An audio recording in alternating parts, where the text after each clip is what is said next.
అదే RTV app వార్తల్ని క్షణాల్లో చదివే అవకాశం ఉంటుంది. ఒక న్యూస్ పేపర్, ఒక టెలివిజన్ ఛానల్ మీ చేతుల్లో ఎప్పుడూ ఉంటాయి. నేను మురిడి గ్రామము ఎంపీటీసీగా మురిడి గ్రామంలో ప్రజలను ఎన్నుకున్న ఎంపీటీసీగా ఉన్నాను.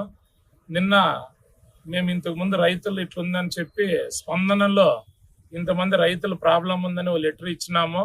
ఆ లెటర్కి స్పందించి ఆర్డీఓ గారు ఆదేశాల మేరకు, ఇరాల తహసీల్దార్ గారు ఆదేశాల మేరకు వచ్చి నిన్న రస్తా చూపించడం జరిగినది.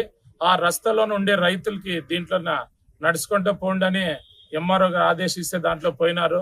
దానికి దౌర్జన్యంగా ఈశ్వరెడ్డి అనే రైతు దాన్ని పోయే వాళ్ళంతా అడ్డుకొని దాన్ని స్టాప్ చేయడం కూడా జరిగినది. దాన్ని రైతుల్లో మధ్యలో జరుగుతా ఉండే దాన్ని రాజకీయ పార్టీలో అండతోన చేస్తున్నారు అన్నప్పుడు, అదే 2022లో ఉన్నప్పుడు రైతుల్లో అడ్డుకున్నారా, లేకుంటే ఆ రోజు ఉండే రాజకీయ పార్టీ నాయకులు కూడా అడ్డుకున్నారా?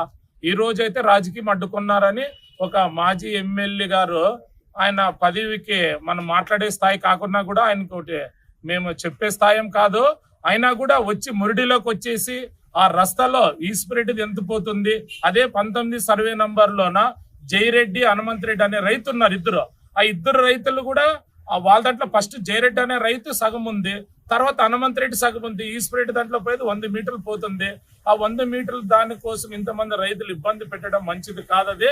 ఒట్టి మెట్టుకొందరెడ్డి సార్ కూడా వచ్చి ఒకసారి మురిడిలోకి వచ్చేసి పరిశీలించి ఆ రస్తాలు ఉందే లేదా అని ఆలోచించేసి కూడా ఆ సార్ గారిని కూడా మా సొంత సార్ గారిని మురిడికి వస్తే ఆయన స్వాగతించి కూడా పిలుచుకోపోయి రస్తా చూపిస్తాము. ఒకవేళ మాది తప్పు, మేము మాట్లాడుతున్న రాజకీయంగా మేము కక్ష కట్టి మాట్లాడుతున్నామంటే అది వచ్చిన తర్వాత ఆ సార్ వచ్చి చూసి మా తప్పు అయితే దానికి తప్పుగా అయిందని చెప్పి క్షమాపణలు కూడా మెట్టుకొందరెడ్డి సార్ని అడుగుతాము. అది ఏదన్నా మాట్లాడేసారి వాస్తవమా కాదా ఇంకోసారి పెద్ద ఆయన చూసి మాట్లాడి మాలాంటి వాళ్ళకి ఏదైనా సలహాలు ఇవ్వాలి, కానీ ఎవరో ఇద్దరు ముగ్గురు చెప్పిన దాన్నే నిర్ణయం తీసుకోరాదు. మురిడి గ్రామం సార్ వచ్చేసి మురిడిలో వచ్చేసి చూసి తప్పు ఉందంటే పల్లెపల్లి రోడ్డు కల్లెం రోడ్డు పోతుంది, ఇట్లా కల్లెంలో నుంచి వచ్చిన పల్లెపల్లి గేట్లకు వస్తుందని చెప్పి పల్లెపల్లి రోడ్డు బంద్ చేస్తే కాదు కదా. ఆడ 19 సర్వే నంబర్లు ఇద్దరు వదులుతున్నారు, ఒకే రైతు వదలడం లేదు. మరి ఇంకా ముందుకు పోయే వాళ్ళు చాలా మంది ఇబ్బంది పడుతున్నారు. ఇది రాజకీయము అనేది ఎప్పుడు మేము చూడలేదు. రాజకీయంగా చేయాలనుకుంటే మేము వేరే రకంగా చేస్తా అంటే ఇది సారు వచ్చి వారి దృష్టిలో పెట్టుకొని ఒకసారి వాళ్ళు వస్తే వాళ్ళు ఏదైనా టైమింగ్ ఇవి చెప్తే మేమందరూ మా మురిడిలో నుండే రైతులు కూడా సార్ని స్వాగతించి ప్లేస్ లో పిలుచుకోపోయి ఆయనకు శాలువ పూలారం కూడా దాన్ని పరిష్కారం చేసి రైతులకు చూపిస్తే ఆయనకు మురిడైన స్వామి దగ్గర శాలువ వేసి పూలారం వేసి సన్మానిస్తామని సభాముఖంగా తెలియజేస్తున్నాం. నేను సర్పంచ్ అయినప్పటి నుంచి చాలా 10 ఏళ్ళు 12 ఏళ్ళు పిల్లోడు నేను.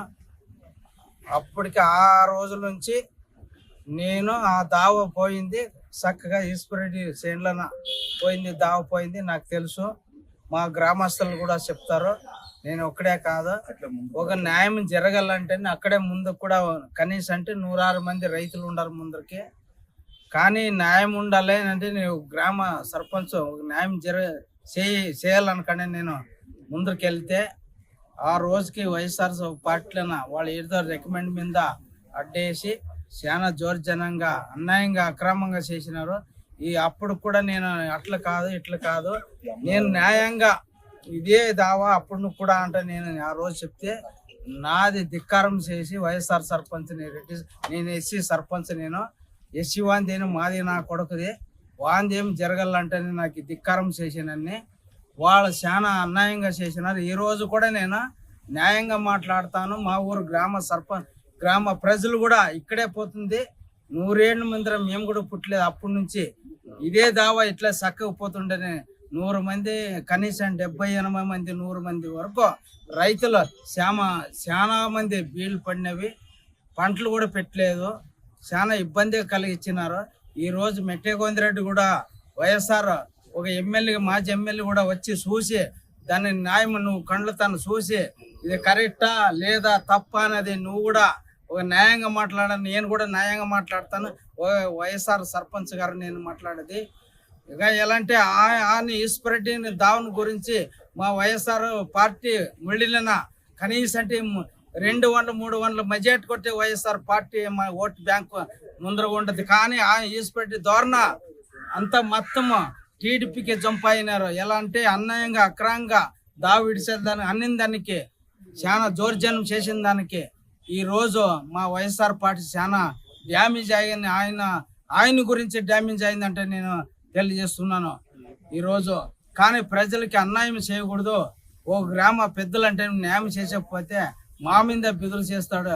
వాందేమో ఎస్సీ నా కొడుకుది, వాడిదేమి ఎస్సీ నా కొడుకుది సర్పంచ్ది, మేము చెప్పేట్లే వినాలా అంటని వాళ్ళు నన్ను చాలా హీనంగా మాట్లాడతారని నేను చెప్తున్నాను. దయచేసి అందరికీ ధన్యవాదాలు. బీర్యాల మండలం మాకి 100 ఏండ్ల నుంచి దావుని బంద్ చేసి ఈశ్వరెడ్డి ఆయన కొన్ని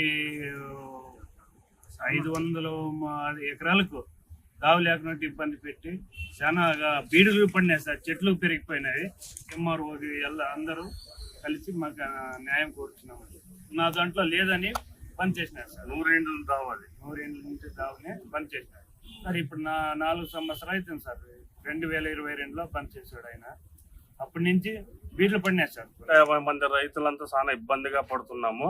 ఇన్ని ఏండ్లు 100 ఏండ్లు బంద్ చేసి ఆయన చాలా ఎంత ఇదిగా అడిగితే కానీ విషయం లేదు.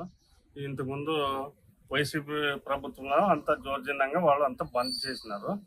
ఈరోజు మేము కానీ కావాలని ఇంతమంది బీడులు పడినవి వాళ్ళందరికీ మన న్యాయం చేయాలని మేము కోరుతున్నాము. రాజేష్ వచ్చి ఇక్కడ అంతా నా ఈశ్వరెడ్డి న్యాయం ఉంది, ఇదేమి లేదు, మనం వెళ్ళిపోవాలని అతన్ని దౌర్జన్యంగా మా అందరూ పరిగెత్తిచ్చినారు. 2004లో 22లో నిన్న మొన్న వచ్చి అంత సారాలు వచ్చి అంతా చేసినారు. దావు కావాలని తిరిగి అడ్డం పడినాడు అతను ఈశ్వరెడ్డి. 100 ఏండ్లు దావుని బంద్ చేయకూడదని చెప్పాడు ఎంఆర్ఓ సారు. ఆర్డీఓ వచ్చి నాకు 8 రోజులు టైం ఇవ్వండి అని చెప్పి మళ్ళీ ఆయన కోర్టుకేసారు. ఆ రోజే చెప్పింటే ఆయన ఏందో పరిష్కారం అయిపోయేది కదని మేము అడిగినాము. ఆయన కూడా ఆయన ఏందేందో మాట్లాడుతున్నాడు. ఇప్పుడు ఆ రైతు ఆరోపించేది ఏమనంటే వీళ్ళకు వేరే చోట దారి ఉంది, నా పొలం మధ్య గుండా దారి బలవంతంగా చేస్తున్నారు అని చెప్పారు. దానికి మీరు ఏం చెప్తారో అది చెప్పండి సార్. ఆ రోడ్డు ఆ దావి నుంచి పోతే ముందు పోయే వాళ్ళు చాలా మంది ఇబ్బందిగా ఉంది. 150 మంది ఇప్పుడు ఆ దావబడి పోతే దొడగట్టుగా వెళ్ళాల్సిందే సార్. ఇప్పుడు దాని కానుకన్నా ఉన్న మాత్రమే వాళ్ళ పొలాలకు వెళ్ళొచ్చు. ముందు పోయే వాళ్ళకి చాలా ఇబ్బందిగా ఉంది సార్. నేను ఫస్ట్ నుంచి వైఎస్ఆర్ పార్టీలోనే ఉన్నాను సార్. ఆయన పద్మప్ప ఈశ్వరెడ్డి మాట నేను వ్యాపారం తీరలేదు. ఆయన ఈరోజు మాకి డివిడ్ పెట్టినాను సేను. విడిపోయి చెప్తే మీరు అడగద్దండి, నేను చెప్పేద్దా అంటారు. ఒక్కరి కోసం నేనైతే యాదవ్ ఉండింది 2 ఎకరాలు చేసుకొని తినేకే దావలేదు మనకి. మీ పేరేమి? నా పేరు శివారెడ్డి సార్. తెలుగులో న్యూస్ కి ఫాస్టెస్ట్ యాప్ ఇప్పుడు టోటలీ న్యూ అవతార్లో జస్ట్ 5 seconds లో కంప్లీట్ న్యూస్. సోషల్ మీడియాలో ట్రెండ్స్ కి వన్ స్టాప్ సొల్యూషన్.